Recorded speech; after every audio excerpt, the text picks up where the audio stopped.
The Rangers had hiked through 3 feet of snow for 4 days before they finally got close to their destination. They were on a long-range reconnaissance mission to scout the French forces in a fort at Ticonderoga in upstate New York. It was March of 1758, and this was the French and Indian War. Captain Robert Rogers was in command of the recon patrol made up of colonial militiamen. The men had donned early snowshoes to complete the trek, but unbeknownst to them, the strategy would have dire consequences. The night before Rogers' Rangers neared Ticonderoga, 230 French and Indian troops had reinforced the fort. They'd spotted the distinctive trail of Rogers' company. Now, 95 men raced out of the fort to intercept the Rangers. 15 minutes later, 200 troops marched out in a second wave. The Rangers had no idea how badly they were outnumbered. Rogers had requested 400 men, but his commander had reduced the number to 180. The advanced scouts for the Rangers now saw 95 enemy combatants, mostly Indians, approaching through the woods outside Ticonderoga. Rogers' men fired on the attackers and then chased them, thinking they were the entire enemy force. They slammed right into the 200 French troops. The Rangers retreated up a hill and fought as long as they could, but they took devastating losses. Most were killed, and the few survivors faced difficult journeys back to Fort Edwards where they'd started. The engagement didn't go well for Rogers, but his Rangers earned fame for their work in the conflict. Nearly 20 years later, many of them joined the first 10 rifle companies of the Continental Army of the United States of America. Today, the U.S. Army Rangers trace their history back to Rogers' men. Rogers' Rangers were the most widely known frontier fighters in America for almost 100 years, until the fearless settlers of a former Mexican province organized companies of men called the Texas Rangers.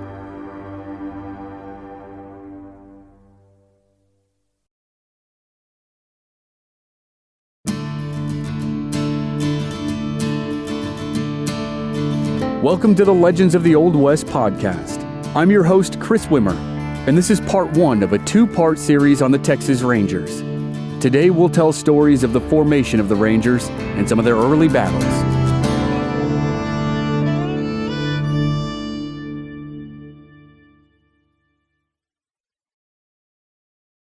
The Rangers settled into camp, stowed their gear, brushed down their horses, and unpacked their grub to make supper.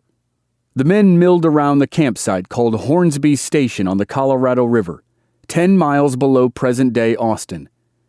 Captain John Tumlinson Jr. had organized the company under the authority of the General Council of Texas. Texas was still under Mexican rule, but had been moving toward independence for several months. On November 28, 1835, the council ordered 3 companies of men to form up and patrol the areas around the growing settlements to guard against Native American attacks. No one knew it at the time, but Texas was just 5 months away from victory over Mexican President Santa Anna and achieving the independence it desperately wanted. But at the moment, all the council wanted was 3 groups of men to keep the citizens safe.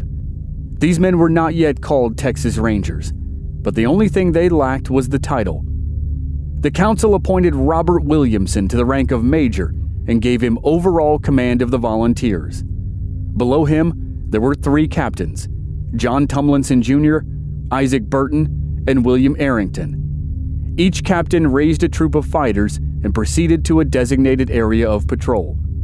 Now, in January 1836, Tumlinson and his 60 men were bedding down for the night along the Colorado River before heading to the hill country northwest of Austin. Tumlinson was the son of one of the first Anglo settlers in Texas. His father had been the alcalde of a settlement under the Mexican government, an office that's similar to a town mayor today. But John Tumlinson Sr. had been killed by a Native American warrior in 1823, and John Jr. had inherited his father's fighting spirit. As Tumlinson and his men, which included Private Noah Smithwick, prepared their supper, they received a shock that changed their course of action. A young white woman staggered into their camp. Her body was bleeding. Her clothes hung in rags off her limbs. She was utterly exhausted. As the men rushed to her aid, she sank to the ground, unable to go any further. She was overwhelmed by whatever ordeal she'd been through, and she could not give the Rangers a coherent explanation of her situation. After a while, though, she was composed enough to tell them her tale.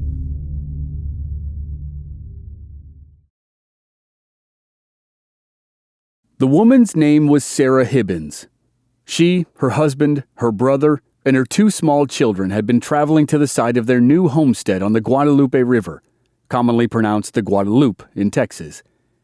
They were on a lonely road, miles from anywhere, when they had been attacked by a band of 13 Comanches.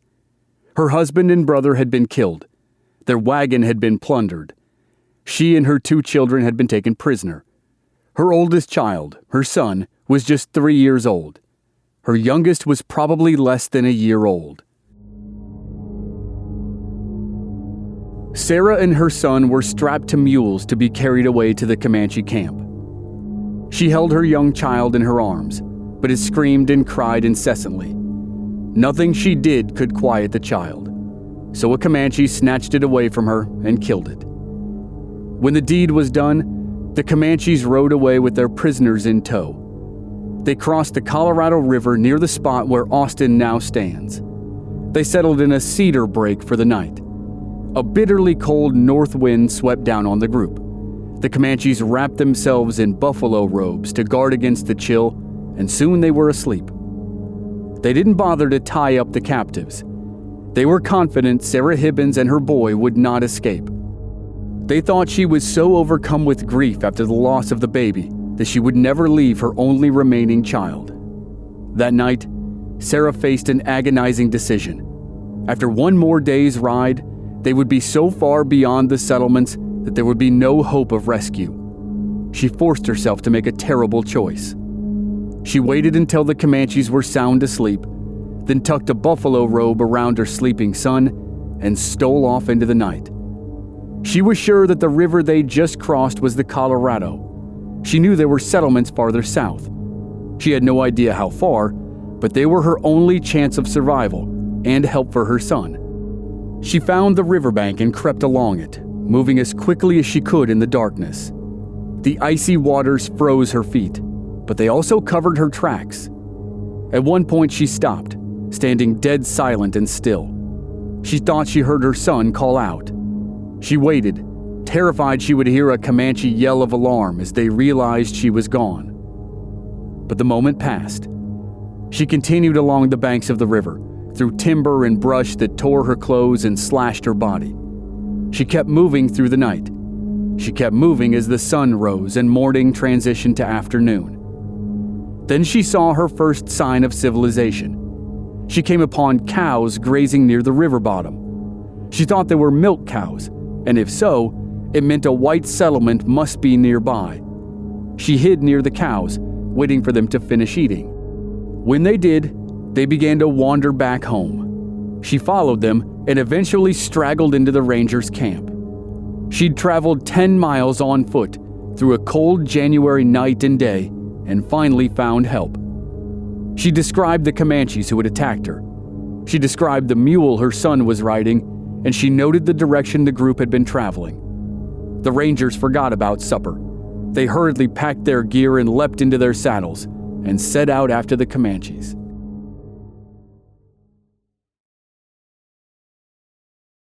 The Rangers began the pursuit late in the day. The sun was setting fast. They covered as much ground as they could, with Reuben Hornsby, their guide, in the lead. They thought they discovered the Comanches' trail, but they were forced to stop for the night, afraid they might lose it in the darkness. At daylight, the Rangers sent scouts to find the trail, and they discovered it easily. The Rangers tracked the Comanches, and by 9 or 10 o'clock that morning, they'd found the Comanche camp. Captain Tumlinson divided his force. He stationed some of his men below the camp, while he took the rest above the camp to cut off avenues of escape. The Rangers attacked simultaneously. They caught the Comanches totally by surprise. Private Noah Smithwick's horse got excited and it raced right through the middle of the Comanches. A warrior dodged the horse and fired his musket at the ranger, but the shot went wide. Smithwick jumped down and chased the man on foot.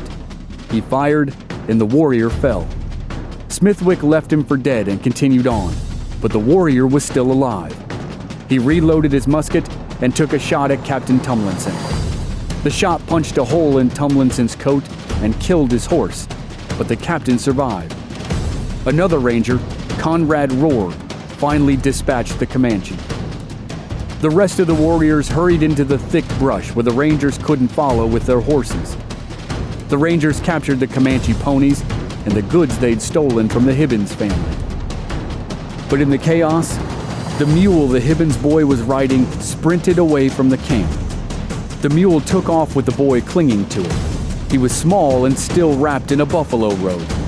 A ranger chased after the mule, thinking the rider was a Comanche. The ranger's horse easily caught up, and the ranger leveled his rifle at the boy as they rode. He pressed it against the back of the buffalo robe and pulled the trigger. But the gun misfired. He pulled the trigger again, but it misfired again. He reached for the trigger a third time, but a fellow ranger got there at the last possible moment. He knocked the gun up just as his comrade fired. This time, the gun worked, sending a ball screaming past the child. The ranger who nearly killed the boy was Conrad Rohr, the man who had saved his captain's life just minutes before. The rangers were able to slow down the mule and rescue the boy, but it was a very close call. Sarah Hibbins' gamble paid off, and she was reunited with her son. She was nearly overwhelmed with joy as she hugged him, and Smithwick noticed that there was suspicious moisture in the corner of many eyes of the hard-bitten rangers as they watched the reunion. The rangers escorted the Hibbins to safety and then continued to their appointed post. In time, the rescue effort became known as the Walnut Creek Fight, named for the stream north of Austin where the action took place. The Rangers had killed 4 of the 13 Comanches in what was the biggest fight between Rangers and Comanches up to that time. It would be dwarfed by another fight along another small creek 4 years later, but that was a long way off, and there was a series of major incidents that led to that battle. For now, the Rangers continued to their outpost and built a blockhouse as their headquarters, but their time on patrol was brief. They were called back south less than a month later, when Mexican President Antonio Lopez de Santa Anna marched into Texas with an army, and the revolution began.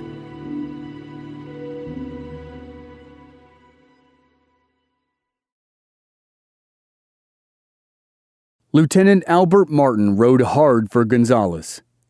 His mission was literally of life or death importance. He carried a letter that said it plainly. In his possession was arguably the most famous document in Texas history. It was a letter from Colonel William Barrett Travis, commander of the Texian forces inside the Alamo. In the letter, he said he was besieged by 1,000 or more Mexican troops under General Santa Anna. The men, women, and children trapped in the Alamo had sustained a continual bombardment by cannon for 24 hours. Santa Anna had demanded their surrender. Travis said in the letter, "I shall never surrender or retreat." He pleaded for anyone who came in contact with his words to rush to the Alamo to help his tiny force of 189 fighters. But if no one came, he would hold out as long as possible. Then he ended the body of the letter with these words, "Victory or death." Lieutenant Martin had slipped out of the Alamo on February 23, 1836. He raced into Gonzales on February 25th. A courier was waiting to carry the letter on the next leg of its journey to incite Texians to save the Alamo. Martin quickly scribbled a postscript on the letter to drive home the urgency. It said, "We were short on ammunition when I left. Hurry on, all the men you can in haste. When I left, there was but 150 determined to do or die." The courier grabbed the letter and galloped out of Gonzales. In the town square, between 22 and 25 men mustered into action. They were the Gonzales Ranging Company of Mounted Volunteers. They'd volunteered one day earlier under the supervision of George Kimball. The commanding officer of all Ranger forces, Major Robert Williamson, had ridden to Gonzales 3 weeks earlier to form a company. But these men were not part of that detachment. They were just volunteers who were ready to fight for the cause.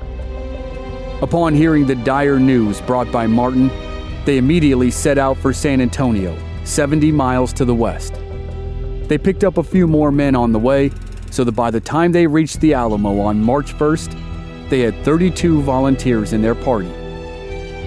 5 days later, Santa Anna's army attacked the old Spanish mission and killed every man inside, all 189. The 32 men who answered Travis's call for help are known today as the Immortal 32. 6 weeks after the fall of the Alamo, General Sam Houston and the Texian Army lured Santa Anna's forces into a trap just east of the present-day city of Houston. The Texians routed the Mexicans in one decisive battle that lasted just 18 minutes. Among the men who cried, "Remember the Alamo," that day were soldiers who would become legends in Texas Ranger lore. Major Robert Williamson, Captain John Tumlinson Jr., who led the fight at Walnut Creek, and his brother Joe. They fought to avenge their cousin George, who died at the Alamo. Ranger Captains Isaac Burton and Robert Coleman joined up as privates in the Army to fight for independence. So had two young brothers, Ben and Henry McCullough, whose careers were just beginning.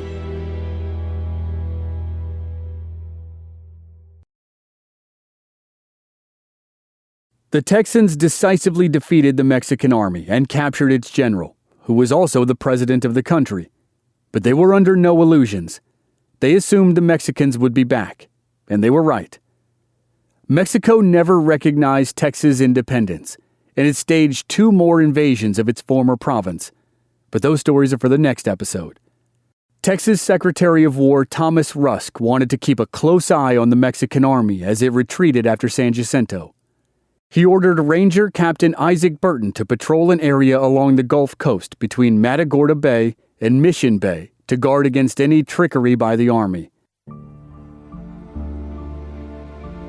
On June 2, 1836, 6 weeks after Texas won its independence, Burton learned that a schooner had been spotted in Capano Bay. The bay was on the southern end of his patrol area and had been used by the Spanish as a landing spot since their colonial days. It was the second of 3 small bays in a series that led from land out to the Gulf of Mexico. Mission Bay is right along the coast, about 15 miles from the town of Refugio. Mission Bay feeds into Capano Bay. Capano Bay feeds into Aransas Bay, and Aransas Bay squeezes through the barrier islands on the edge of Texas to feed into the Gulf. Burton and his men dashed toward Capano Bay. They rode hard for 20 miles and made a cold camp that night near the coast so they wouldn't be noticed. At dawn, the Rangers spotted the 2-masted schooner anchored in the bay. The ship was not flying a flag, but the Rangers could read the name of the vessel, the Watchman. Burton kept most of his troop on a bluff above the bay, but he sent 2 men down below to signal the ship. The crew of the Watchman spotted the 2 men and quickly ran up the stars and stripes to show they were an American ship. But the Rangers didn't buy it. They made no motion to respond. The Watchmen then lowered the American flag and hoisted a Mexican flag. The men on shore gestured excitedly for the ship to send in a small boat. The captain of the Watchmen and 4 sailors began to row toward the shore. Burton and his Rangers on the bluff crept down to the shoreline and concealed themselves. When the crew from the ship arrived, the Rangers carefully sprang their trap. They captured all 5 men while also screening themselves from the men watching from the ship out in the bay. Burton left 4 Rangers on shore to guard the 5 prisoners, while he and the rest of the troop rowed the boat out to the schooner.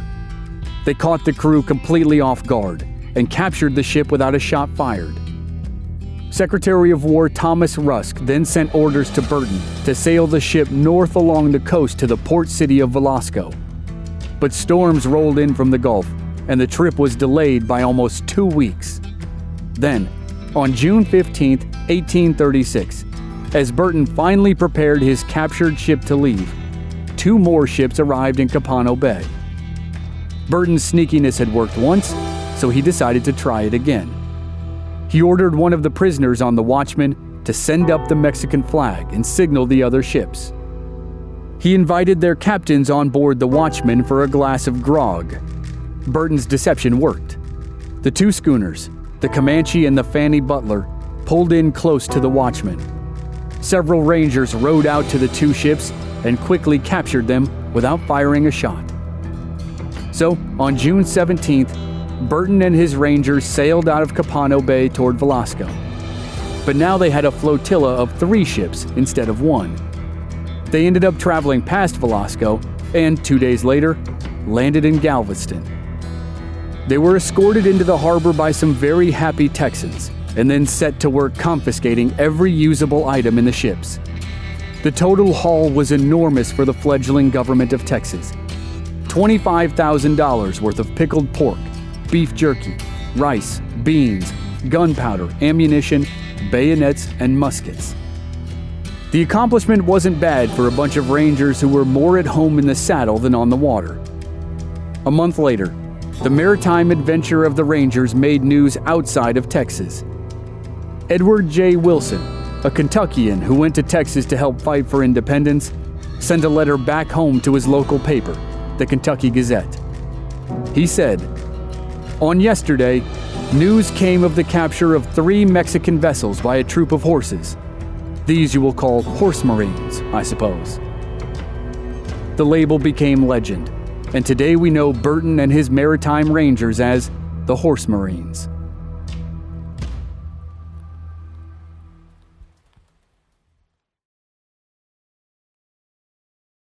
Over the next 3 years, hostilities between Mexicans and Texans died down, but hostilities between Texans and Comanches ramped up. After Texas won its independence, the Texas Congress declared all lands taken from Mexico open to white settlers. This, of course, included the lands of the Comanches, who had lived there for hundreds of years. It was as if they never existed. President Sam Houston disagreed with Congress. During both his terms as president, he preached a policy of peace with all native peoples, but he was in the very, very small minority. Congress overruled him, and the white settlements crept westward. They encroached more and more on Comanche territory. As a result, the Comanches attacked more and more white settlers. By the summer of 1838, 2 years after Texas independence, it was estimated that the Comanches had more than 100 white prisoners. The settlements on the western edge of white civilization screamed for the government to do something. Sam Houston was on his way out of office by that time. The Texas Constitution said a president could not hold office for consecutive terms, and his first term was almost done. Mirabeau Bonaparte Lamar took over for Houston. He'd been an officer in Houston's army and a hero during the Revolution, and he saw things differently than his general.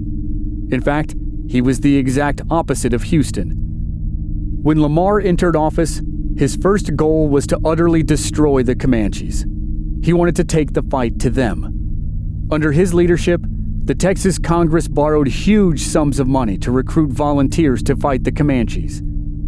In January 1839, Captain John H. Moore mustered 63 Rangers and 16 Lipan Apache scouts to carry out the wishes of Lamar in Congress. They were going to take the fight to the Comanches. But this expedition, and several that came after it, proved a hard truth to the Texans. Unless they somehow caught the enemy totally by surprise, they had no idea how to fight Comanches. The Apache scouts led the Rangers west along the Colorado River. They discovered a Comanche camp along a creek, and they guided the Texans toward it. The Rangers were on high alert. The mood was tense. They were in the hill country west of Austin. No white settler had ever gone this far into Comanche territory, and the Comanches knew it too. They could not imagine a scenario in which the Texans ventured this far into their homeland, so they posted no guards. They had no idea the Texans were coming. On the surface, this gave the Texans the one ingredient they needed for success: surprise. But as the Rangers crept closer to the Comanche camp, they committed the one mistake that destroyed their advantage. The one mistake they committed over and over again in the early days of fighting the Comanches. They got off their horses. Even though the Rangers were a motley crew of frontiersmen who were never part of a strict regular army, they still fought with the same tactics. They rode up to an enemy position, dismounted, and attacked on foot. It seems almost insane to us today. We know the Comanches as the greatest horse soldiers in the world during their heyday, but the Texans learned that the hard way.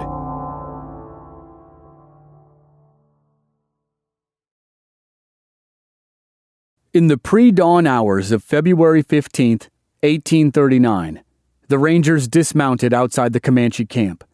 They moved quietly forward and then paused in the cold darkness to wait for daybreak.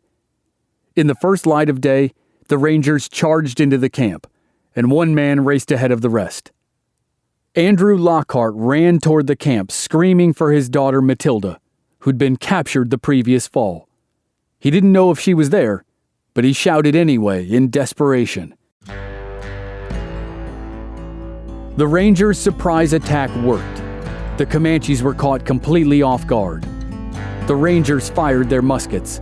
Startled warriors rushed out of their teepees and were quickly shot down.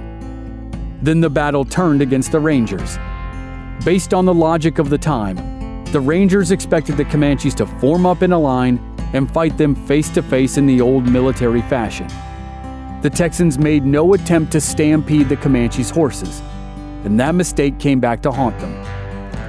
The Comanche village emptied out as fast as possible. The warriors raced for their horses. The Rangers marched around a nearly deserted village looking for someone to fight. They would not destroy the lodges or harm the women and children, which infuriated the Apache scouts. The Apaches were mortal enemies of the Comanches. Hundreds of years ago, this land belonged to the Apaches.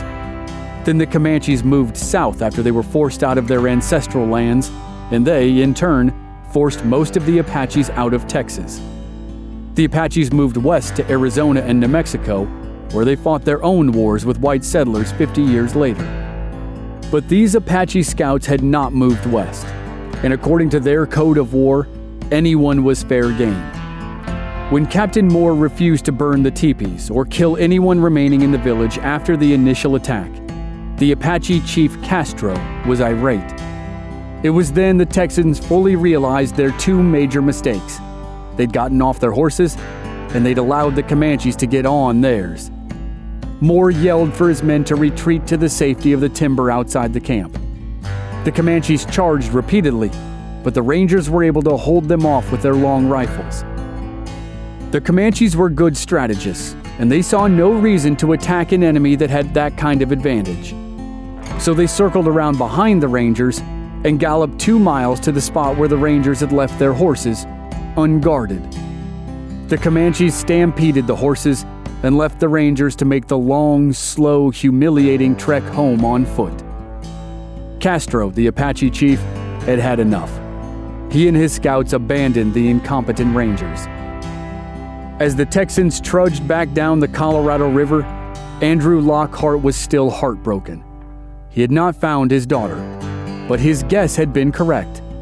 Several months later, he found out that Matilda had been in the village.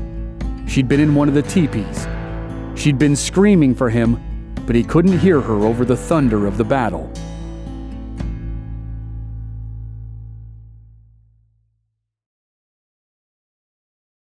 The attack on the village set off an almost continuous back and forth between the Comanches and the Texans that lasted nearly 50 years.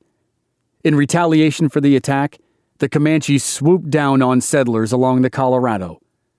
They massacred the family of one of the earliest ranger captains, Robert Coleman, and killed the family of Dr. James Robertson. In response, a ranger company that included Jacob Burleson took off after the Comanches.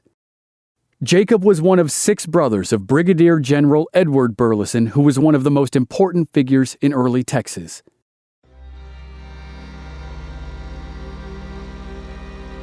Jacob was killed in the confrontation, so Edward led his new Frontier Regiment of the Texas Army after the Comanches. They caught up to the Comanches along Brushy Creek and engaged them for 4 hours, but with little result. After the sun set, the Comanches slipped away and the fight was over. Later in the spring of 1839, Captain John Bird and a company of 50 Rangers were on patrol up the Little River, which runs roughly from present-day Belton near Temple, Texas, to present-day Hearne near College Station. They struck a group of 20 Comanches hunting buffalo and immediately attacked. The Comanches broke off their hunt and raced away. The Rangers chased them, but the Comanches had better horses and they knew the ground. The Comanches began to distance themselves, and as the Rangers galloped out onto the open plains, Captain Bird saw something very troubling. As the Comanches fled, their numbers grew. Warriors were converging from everywhere and joining with the 20 that Bird's company had spotted. Suddenly, the entire body of Comanche warriors wheeled around and charged at the Rangers. They screamed their war cries and fired arrows at the Rangers. The Texans spun around and raced back the way they'd come. They were desperate for cover and soon stumbled onto a ravine that was their only hope. They dove into the trench, dismounted, and lined up along the rim. They fired in groups, alternating volleys so they could keep up their defense. In the cover of the ravine, their muskets were deadly accurate. They turned back the Comanche attack. The warriors could have wiped out the small force of Rangers, but it would have been a costly operation, and no chief was prepared to accept those kinds of losses. The Comanches were very careful about the battles they chose. Eventually, the warriors melted away and let the Rangers go. But this was another scene that would replay itself over and over again. The Comanches would lure companies of Rangers far out onto the plains where the Texans didn't know the area, or more importantly, the locations of water. The warriors would then attack or simply disappear into the landscape and leave the Rangers to their fate. If the Rangers died on their long journey home, great. If they lived to fight another day, so be it. It cost the Comanches nothing.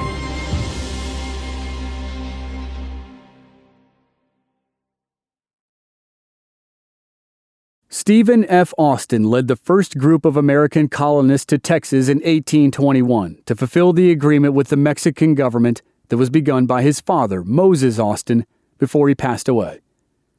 The Comanches and other defiant tribes of Texas had battled the Spanish for 2 centuries before a single American immigrant set foot in the territory. By the summer of 1839, the Americans were clearly the dominant party in Texas, and all their skirmishes with Comanches would turn out to be preludes for what was to come. They were undercards for the first main event. That main event was actually a series of 5 events that snowballed out of control until they culminated in a historic campaign by the Comanches. It was the greatest gathering of warriors on the southern plains, and it resulted in the biggest battle between the Comanches and the Texas Rangers.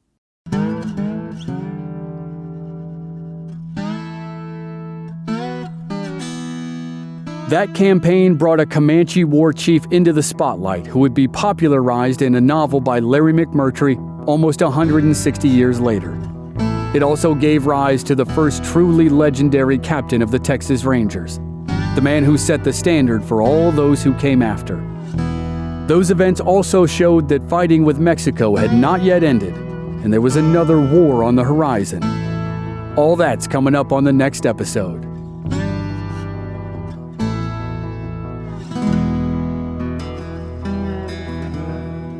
Next time on the Legends of the Old West podcast, it's part 2 of the story of the earliest days of the Texas Rangers, the Great Comanche Raid, and the Battle of Plum Creek.